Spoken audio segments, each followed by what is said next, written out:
let's go back to Best of the Best. Okay, so those are two of my most, number one and number two are two of my most inspirational or inspiring movies personally. Okay, I had the privilege of interviewing Simon Rhee. He gave me a little bit of insight, but I'd like to get your take on some of the background stuff as well. But I used to use that movie, like I said in his interview, as my preparation for any kind of tournaments or any kind of gradings that I used to go through. So the night before, I'd watch it, I'd do all my stretches, do all my prep before, get that mindset, and then go out and do the best that I can. Okay, so that was my build-up. Well, I've got a few medals and trophies on my belt, but yeah, I did the best that I could. That's all it was, and that's why I always name the best of the best. It's very apt, very appropriate, and I really enjoyed it. How was your take on that movie? Did you enjoy those movies? I love those two movies so much, and I love Simon Rhee. Simon Rhee is one of my heroes in life as a person, as a martial artist, and as a teacher. Okay. And he's just a perfect human being. And those movies were fun to make. They were every 8-year-old boy's fantasy to grow up to make those movies, and I got to make them. Very, very lucky. And I would have loved one of your roles, whichever one, even if it was the Water Boy or something like that. I would have loved to be in that. Okay, I'm going to go back to Best of the Best 2. Now, my wife has asked me to ask you this specifically. Okay, when you were practicing with the long staff, with Tommy Lee on the farm, and that staff your face twice, was that by accident, or was that like an outtake that they just kept in, if you remember that? Because it's definitely one that's with us. Well, those stick work, as we call it, is hard, and it's really fast, and you can really hurt yourself. You can really knock yourself out cold, because that stick is moving like 60, 70 miles an hour, and when it hits you, it cracks your head. And definitely does. And so, as I was learning it, I knocked myself almost out several times. Oh, wow, that really, woo, man, I got to watch my. And so when we're doing learning, I remember that.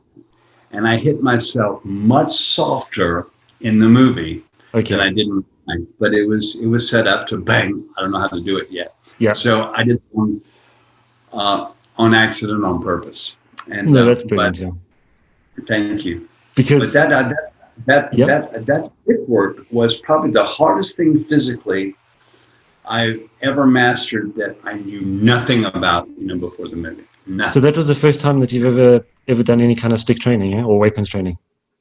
Simon Rhee handed me a stick and said, "We're going to learn something very difficult. Are you ready?" And that's what we did. Lovely. Yeah. Now, there's one other part of the movie, and especially number 2 as well. And with our family, we pick on certain sayings or certain comments done in a movie. It sticks with us. And whenever we question something, we'll maybe just relive that little comment, and it becomes a phrase of ours. This one is called "Who's James?" Okay.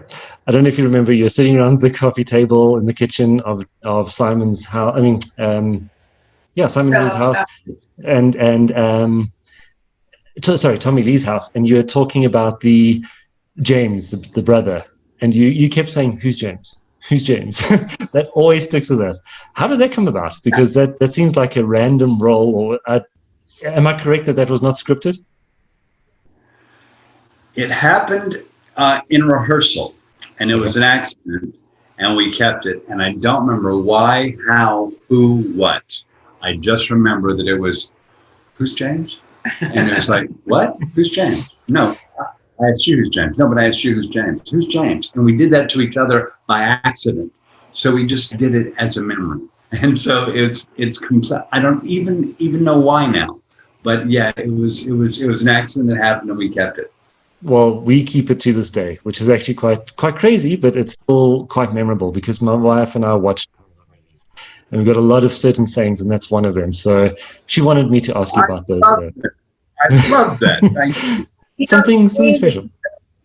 It's really interesting, the use of comedy or campiness, tongue-in-cheek, in action movies and in dramas, because you need the comic relief. It's like Die Hard. You know, it's a lot of wisecracking and different little gags. But a drama never works unless you have some of that. And I think that, and then you also, somebody who's not known for comedy can feel secure because it kind of organically emerges as just a personality thing. But you're right, in rewatching Best of the Best, Part 2 especially, there are a lot of kind of silly moments. And it helps. I mean, it really is part, I think, of the popularity and appeal of that film. Don't you agree? Most definitely, yeah. That is what makes it memorable. Like, you get a lot of movies where they always fight in a Colosseum concept or arena concept. So there's a lot of them that have done the same thing, especially after Best of the Best. But if you don't have those little, it's almost like a Home Alone kind of movie, especially in this time of day. You always have those little comic things that stick with you and make you relive that movie internally, and then you have to go watch it again. Especially the music, which is brilliant. So I run a radio show, and I've done a Best of the Best themed show, and what I do is I play the music from it.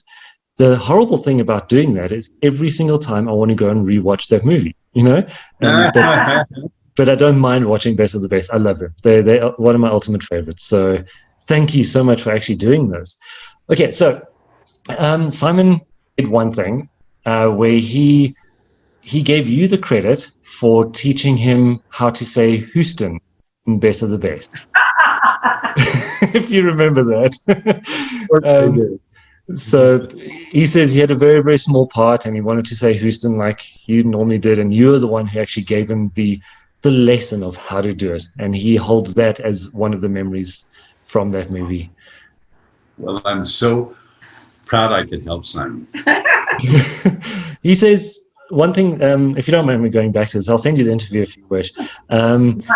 He says he really enjoyed the fact that you looked up to him as a martial arts instructor, as the master, and then he looked up to you as the acting master, that he could get any kind of tips and tricks. So it was an equal play of skill and balance throughout the two. He said that off air as well, which is amazing, So that was a relationship, yeah. Okay. Have you worked with him ever since? I have not. We've crossed paths about half a dozen times socially, but I've not worked with him since, no. What a pity. That would be great if you could. What I would love to do. Yeah. So what I would love to do is have a Best of the Best cast reunion on Zoom, if that could be a possibility, maybe one day. Yeah. That would be great. If you're keen for that, then maybe I'll try arrange. The only thing I'm very sad about is, of course, we can't have Chris Penn. But, of course, yeah. Chris and I were big friends. He was a wonderful guy in my life. It was sad news when he passed him. I miss him. He was a wonderful guy. And, sure. Yeah. And he was a hell of a fighter. I mean, he was not a martial artist. He was a kickboxer. But he was a hell of a fighter. No, definitely. You can definitely tell.